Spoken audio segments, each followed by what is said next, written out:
Hello everyone, welcome to our channel teach together. कर रहे हैं हम अपना DElEd second year English unit first कर रहे हैं और इसका आज हम सेकंड क्वेश्चन ले रहे हैं। सेकंड क्वेश्चन क्यों ले रहे हैं? क्योंकि देखिए, इससे पहले हमने जो क्वेश्चंस लिए थे वो 2 मार्क्स से क्वेश्चन थे। हम किस तरह से कर रहे हैं कि यूनिट फर्स्ट के अंदर जो भी 2 मार्क्स से क्वेश्चन आ सकते हैं और जो आ चुके हैं उनको हमने किया है। अब हम 5 मार्क्स वाले जो क्वेश्चन हैं उनको हम करेंगे और जो 2 मार्क्स वाले क्वेश्चन थे उसमें से भी 5 मार्क्स का क्वेश्चन बन सकता है और बना हुआ है, बनते हैं भी। ठीक है, तो जिन्होंने नहीं देखा आप प्लीज़ जाके वो देखना। उसकी मैंने पूरी जो लैंग्वेज के ऊपर बेस्ड जो क्वेश्चन बन रहे थे 2 मार्क्स से, वो मैंने पूरी प्लेलिस्ट डाली हुई है, तो आप चेक करेंगे तो आपको मिल जाएगा। मिलेगा कैसे कि जो चैनल है, चैनल पर वो जो जहाँ पर वो जो आइकन बना हुआ है, जहाँ पर आपको मेरा वो जो फोटो नज़र आएगा, वहाँ जब आप उसको क्लिक करेंगे तो वहीं पर ही क्लिक करने के बाद आपको चैनल दिखेगा, जिसमें फिर आपको प्लेलिस्ट, वीडियोस, कम्युनिटी, ये सारी चीज़ें नज़र आएंगी।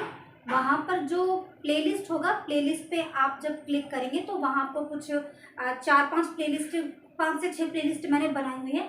तो लैंग्वेज के ऊपर एक बना हुआ है जिसमें आपकी 5 से 6 वीडियोस डली हुई हैं बैक टू बैक।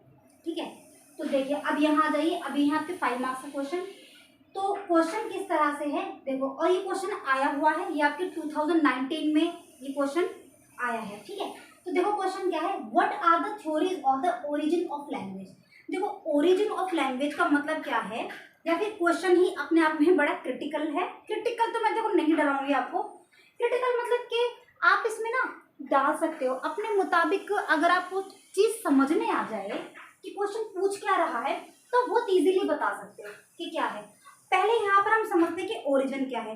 ओरिजिन का मतलब होता है बिगनिंग, शुरुआत, इनिशियल स्टेज। तो आप खुद सोचिए कि अगर किसी भी भाषा का ओरिजिन के बारे में हम सोचें कि उसका ओरिजिन क्या है, उसकी बिगिनिंग क्या है, तो वो क्या हो सकती है। तो कुछ भी हो सकती है। हम इसमें ना कुछ एक सर्टेनिटी नहीं दिखा सकते, फिर एक कंपल्सरी चीज़ क्या होगी वो नहीं बता सकते, क्योंकि ना तो हमें ये पता है कि इंसान ने पहले कैसे अपनी बात को कहना शुरू किया होगा। हम एक यहाँ तक तो पहुँचाते हैं कि हो सकता है उसने इशारों में बात करना सीखा हो, उसके बाद फिर कुछ शब्द निकले हो, लेकिन एक साफ नजरिया बनता नहीं है। ठीक है, तो वो क्या है कि जितने भी शिक्षाविदाएं हैं या फिर जितने भी जो लिंग्विस्टिक आए हैं, लिंग्विस्टिक का मतलब क्या होता है, जो भाषा के ऊपर स्टडी करते हैं, तो उन्होंने फिर अपनी अलग अलग थ्योरीज दी है और इसको धार्मिक नजरिए से भी देखा गया है लैंग्वेज को। तो वही हम इसमें डिस्कस करेंगे। ठीक है, क्वेश्चन ये है आपका। अब आइए देखो लिख क्या रहा है, लिख रहा है what are the theories of the origin of language. कि लैंग्वेज का ओरिजिन क्या है, लैंग्वेज का जो एक इनिशियल पॉइंट होता है, एक स्टार्टिंग पॉइंट होता है, वो क्या है। तो देखना क्या लिखा है, there is no certainty about the origin. There is no certainty. Certainty का मतलब क्या होता है कि कोई भी निश्चित रूप, यानी कि अगर मैं कह दूं कि हाँ यही है, ठीक है, अगर मैं बोल दूं कि हाँ ऐसा ही है, तो ऐसा कुछ भी नहीं है। यहाँ पर कोई सर्टेनिटी नहीं है किसके लिए, about the origin and nature of the language. कि लैंग्वेज का जो नेचर है या फिर लैंग्वेज का जो ओरिजिन है वो क्या है, उसको लेकर कोई भी सर्टेनिटी नहीं है, कोई भी एक निश्चितता नहीं है कि हम उसको मान लें और उसको हम मतलब एक ही चीज में उसको, जैसे कि हम बोलते हैं ना 2+2 4 होता है, इसका ऐसा कोई हिसाब किताब नहीं है। इसमें क्या होता है, जितने मुंह होंगे उतनी बात होगी कि भाषा कैसे बनी होगी, भाषा का ओरिजिन क्या होगा। आगे क्या है, लिंग्विस्टिक्स, यानी कि जो भाषाविद होते हैं। देखो भाषाविद क्या होते हैं, जो भाषा के बारे में स्टडी करते हैं कि भाषा कैसे आई, कहाँ से आई, क्या है क्या नहीं है, इन सब चीजों के बारे में स्टडी करते हैं। जो linguistics have propounded several theories. Propounded का मतलब होता है एक तरीके से मतलब इजाद करना, बनाना, या फिर उसके बारे में ग्लोराइज करना, या फिर उसको उसको एक प्रकार से सबके सामने लेके आना।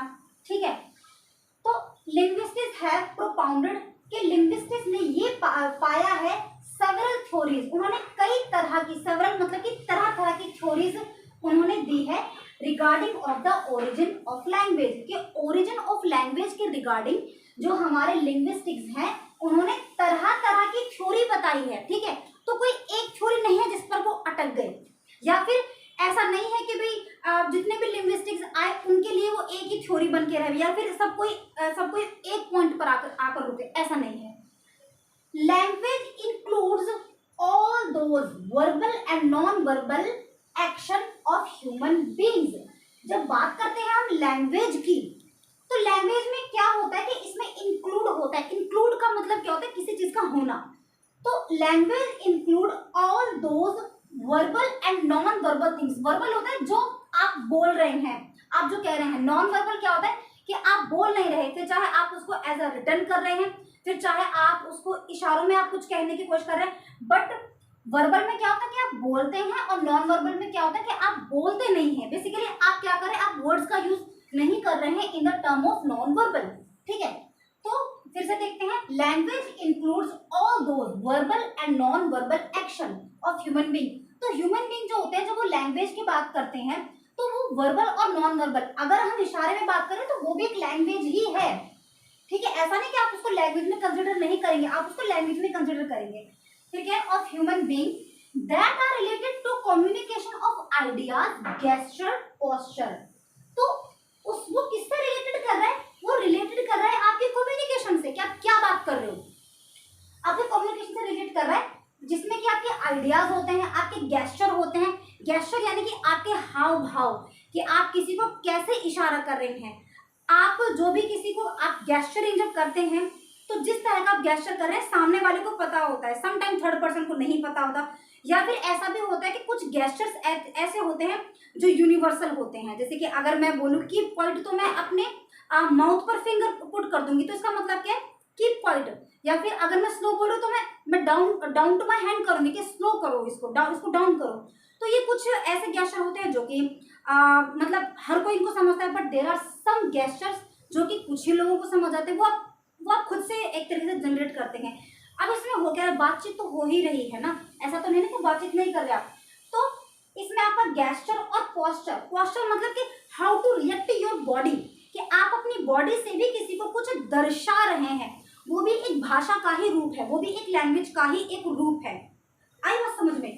ठीक है, written and printed symbol etcetera. अब इसमें देखो रिटन चीजें भी होती है। आप जब कोई बात कर रहे हैं तो उसमें आप बुक्स पढ़ रहे हैं, किताब लिख रहे हैं, कुछ भी कर रहे हैं, पोयम पढ़ रहे हैं, स्टोरी पढ़ रहे हैं, फिर लिख रहे हैं, तो उसमें क्या है, वो राइटिंग में है ना, रिटन और प्रिंटेड। और ये सारी चीजें आपको किसमें उपलब्ध होती है, रिटन प्रिंटेड में होती है।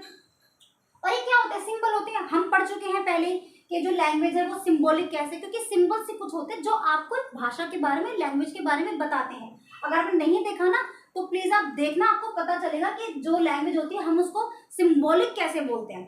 ठीक है, etcetera are the basis of the origin of language. तो ये जो बुक्स हैं, ये जो प्रिंटेड बुक्स हैं, ये या फिर जो सिंबल है, इन्हें कोई हम एक तरीके से इनका ओरिजिन मान सकते हैं। ठीक है, क्योंकि हमारे पास एक कोई बोल सकते हैं ना, बड़ा वो तो है नहीं सबूत के हम बोल दे कि यही है। ठीक है, क्योंकि अगर जिस टाइम पे प्रिंटेड नहीं था तो उस टाइम पे वो था ना, वो जो ताड़ के पत्तों पर लिखा करते थे। अगर आपने 6-7 क्लास का पढ़ा होगा, फिर जो कंपटीशन की तैयारी करते हैं जो बच्चों को पता भी होगा कि पहले ताड़ के पत्तों पे लिखा करते थे, या फिर ताम्र पत्र पर भी लिखा करते थे। ठीक है, एक अरमाइक लैंग्वेज पत्थरों पे लिखा करते थे, शिलाओं पे लिखा करते थे। ठीक है, तो ये सब सारी चीजें थी। बेसिकली हमारे पास क्या है, प्रिंटेड थिंग तो है ना, इसको हम ओरिजिन मान के चल रहे हैं। These are the following theories about the origin. अब कुछ थ्योरीज हैं हमारे पास जो कि ये बताती हैं कि एक ओरिजिन क्या है। अब देखो यहाँ पर मैं सिर्फ एक ही मैं लिख रही हूँ, बट मैं आपको ना 3-4 और बताऊंगी, और फिर उन 3-4 में से मतलब लगभग 5 आपके पास थ्योरी हो जाएगी, छोटी छोटी सी है। आप उनमें से कोई भी 3 कर लेना। कुछ पोर्शन तो ये हो जाएगा, और फिर 3 पॉइंट्स आपके जो थ्योरी में मैं जो इंक्लूड करवाऊंगी वो एक मैं आपको बता देती हूँ, लेंथी हो जाएगा, आपको समझ नहीं आएगा, इसलिए मैं इसको इतना ही रखूंगी। तो देखो पहले इसको समझ लो। सेरेटिकल थ्योरी। देखो सेरेटिकल का मतलब क्या होता है, एक तरीके से दिव्य या फिर परमात्मा से जुड़ा हुआ या फिर ईश्वर से जुड़ा हुआ। ठीक है, तो सेरेटिकल थ्योरी क्या बोलते हैं कि जो हमारे जो ईश्वर जो कहते हैं, फिर जो जिसको बोल सकते हैं भगवान या फिर परमात्मा या फिर प्रभु जो कहते हैं लैंग्वेज के बारे में, वो क्या बोल रहे हैं। देखो इट टेल्स दैट, ये कहता है language is originated by God, की जो भाषा है ना, जो लैंग्वेज है वो उसको भगवान ने बनाया है। ठीक है, उसको गॉड ने ही बनाया है। इन भगवत गीता लॉर्ड कृष्णा सेज कि भगवत गीता में जो लॉर्ड कृष्णा है वो क्या कहते हैं, I am the secret of Om, कि मैं ही ओम का सीक्रेट हूँ। ठीक है, ये आपकी भगवत गीता में ऐसा लिखा हुआ है। इन ऑल द वेदास, जितने भी वेदास हैं उसमें जो ओम के जो सीक्रेट है वो कौन है, वो कृष्णा है, ऐसा कृष्ण कह रहे हैं। Om is the combination of sounds, Om जो है वो कॉम्बिनेशन है कौन से साउंड का, A U M, which is root of all this sound, जो क्या है, रूट है ऑल साउंड का। तो ये एक वो हो गया आपका, आप इसको स्क्रीनशॉट ले सकते हैं अगर आपको लेना हो तो ये यहाँ तक ये बात हुई। हाँ, तो आई होप आपको इतना समझ आ गया होगा। इसके बाद में 2-3 पॉइंट और बताऊंगी, जैसे कि देखो ये लिखा है ना, डेवलपमेंट थ्योरी, सिंबॉलिक थ्योरी और sing song theory, contact theory, textual gesture theory, जो आपको अच्छा लगे इसमें से आप कर लेना। तो आज हम इतना ही रखते हैं, कल हम इसके बाकी 3-4 पॉइंट्स और देख लेंगे। तब तक के लिए thank you and goodbye and take care.